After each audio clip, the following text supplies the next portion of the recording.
Hello and welcome to this video about pedagogy for transformation and evolution. My name is Harriet Fagerholm and I'm a teacher, a co-creative guide and also a healer. Hello, I am Victoria Subirana. I am from Spain. I'm a teacher and I have been working in Nepal during 30 years in the marginalized sector and marginalized children, helping them. And we are creating a video series about our vision of how we should all over the world learn now about the evolution of our minds and how we can better use our minds to generate more well-being in our communities, in our personal lives, and also in our businesses and workplaces. So we are on a mission with this video series, and we encourage you to watch them in the row because we are co-creating them, getting inspired by the earlier videos. And this video is about diving into the necessity of a new universal pedagogy. Yes, my friend Harriet is talking about our first video, which was the introduction to our mission. And by listening to that video, I myself and Harriet understood that her perspective from a very rich country, very accomplished, #1 in the world from education perspective. She came across the necessity of creating a new system in which the acknowledgement of the mind and the study of the mind in relation to becoming a subject by itself in the national curriculum is a must.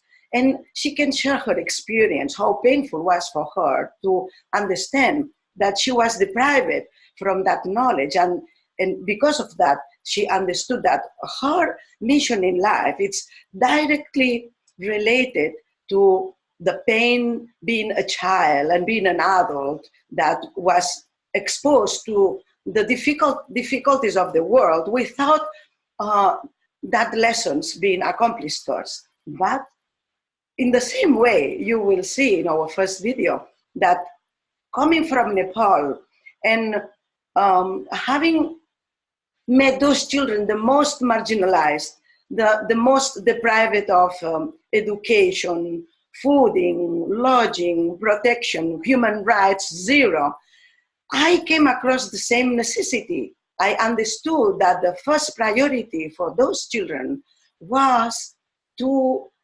acknowledge who they were in relation to their thinking, their thoughts, their words, the acknowledgement of the mind that leads completely, and it's related to the emotions, the character, the virtues, and so forth. So I encourage you to follow the videos we are talking about and enhance one to another. Yes, so it doesn't matter really. Are you in Finland or Nepal? I come from Finland and I have been part of the Finnish educational system. I was the first generation to receive the equal education for everyone. So we were all given the same rights to have a free education. This is the biggest gift my home country has given me. And I'm very grateful for it. But after coming into a very deep personal crisis, I realized that I was lacking the skills of coping with life and being a human being, evolving in a group together with others, acknowledging knowledge, receiving knowledge, but above all, do I learn to apply the knowledge into practical days? And in my work with the other people, am I good at giving and receiving feedback, for example? Can I really enhance the common goals? Do I recognize what are the goals we are pursuing? Am I just trying to stuff myself full with knowledge, trying to memorize as much as I can, gathering degrees, gathering all kinds of outer accomplishments? I realized in that moment, that pivotal moment of my life, that all of these doesn't matter when the foundation for life, when you run into a deep crisis, whether that's becoming ill, like I did, get divorced, getting unemployed, getting somebody dies in your family, how are you coping with life? And really, like, so that the conditions for life and growing, like Victoria said, becoming the person you are intended to be, or will your development stop when you are facing these challenges? So then I also understood, and thanks to my early experiences during my study time, I spent half a year in Indonesia, seeing how different the culture is, learning about that really the values and belief systems are guiding all our ways of relating and creating our institutions. In Finland, we value equality for everyone. That's a very strong value. In many other countries, this is not a value.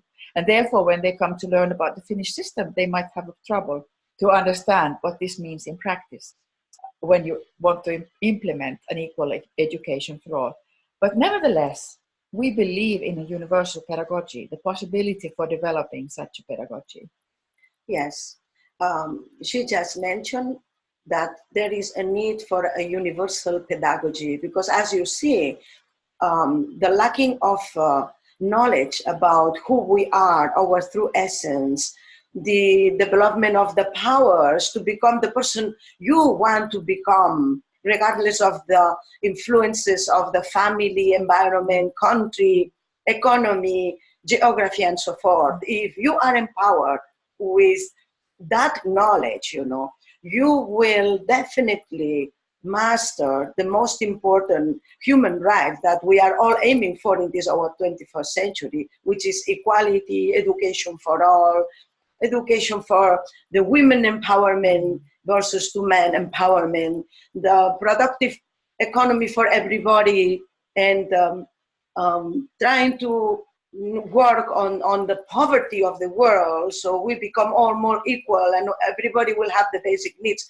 If we want to acquire that, less academic subjects oriented schools are needed and more focus on all these are to be a part of our world vision and the future schools. So in my case, I would like to say that when I first went to Nepal, I consider myself a very well-prepared teacher.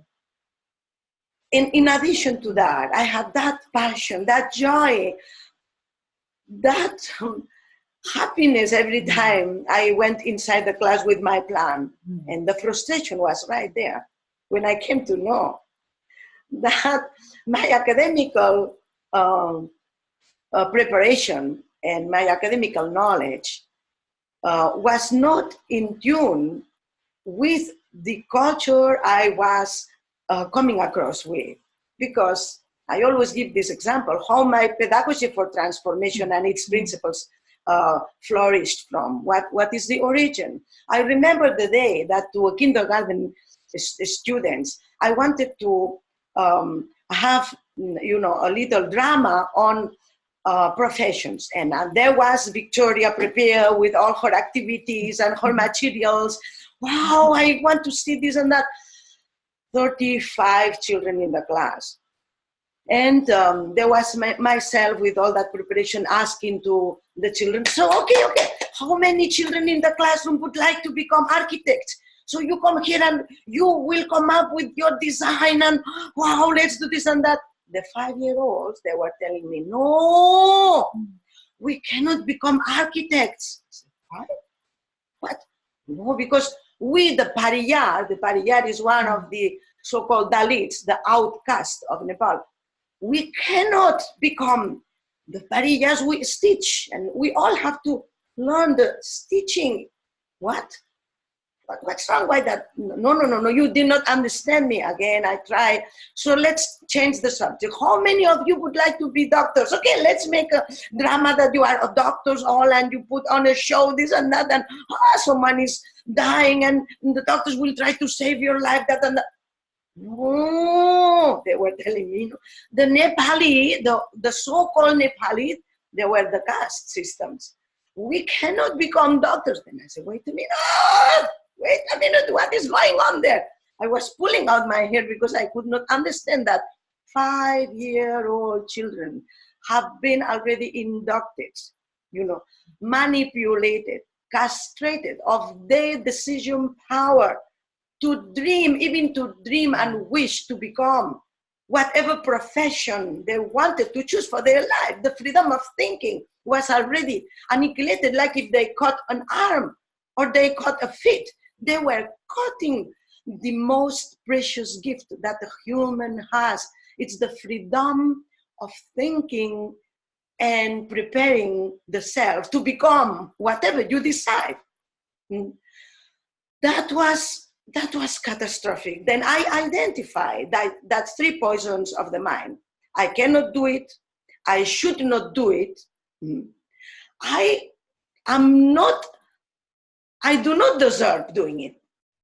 I'm not prepared to receive, so I do not deserve. These three poisons of the mind, are the ones, the keys, that I took in my hands and I said, I'm going to throw this. This is a poison that I am going to give them the new keys.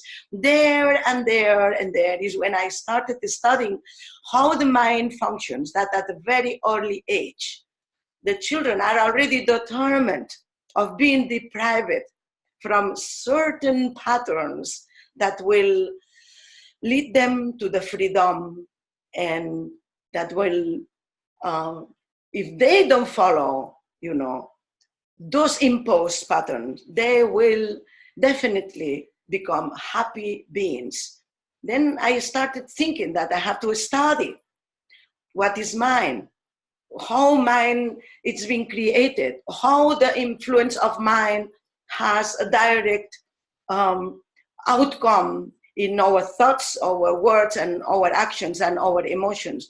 And from there, I continued like 30 years of study in what I acknowledged that later on I understood that these three poisons were also part of the so-called education culture in the West. And I would like to ask Harriet, what I shared today and now, many people might think that it's really frustrating, but it's part of a contaminated country or contaminated culture, because there are no human rights, there are no children's rights, people are deprived from food, good education, good sanitation, and so forth. But how about you, Harriet? Do you think that in your country, which is regarded as one of the accomplished countries in the world, the very advanced in education, in human rights, in women empowerment,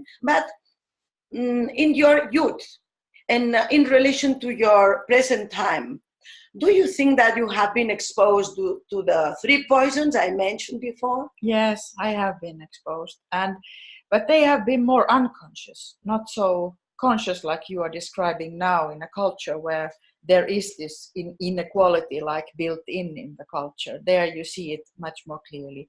Here it is more inside us. The deserving part, for example, and how do we relate to becoming successful? Do we really also support each other in becoming successful? I think now the big challenge in our countries is that we can overcome these poisons also of envy and jealousy, which is preventing us from really feeling joy for each other's accomplishments, and also enjoying our high standard of living, to celebrate our accomplishments, to feel that we deserve it as a culture also to have this high level of accomplishments. So yes, unfortunately in my youth, but I think that we are working on it now. The youth today, they get more empowered and they get more support in exploring their unique expression, because every individual is unique also. What are the creative gifts you carry as an individual? What kind of support do you get to believe that, yes, I can become an architect, but I have to work hard for it. But if I believe it and I work for it and I have it as a goal and I get the right support in my family, because research has shown also that, for example, poverty is still existing in Finland. And the children that come from conditions where the parents are not really supporting their education, this pattern will deprive these children also, although you have a good. So these poisons are still real, and we have to continue to work with them. And that is our mission. And we will continue to explore the concrete tools we can give for all of us to work against these poisons of the mind, so that we can all become more happy and joyful in our beings together, and also improve our societies through that. Thank you for being with us. Thank you. Thank you.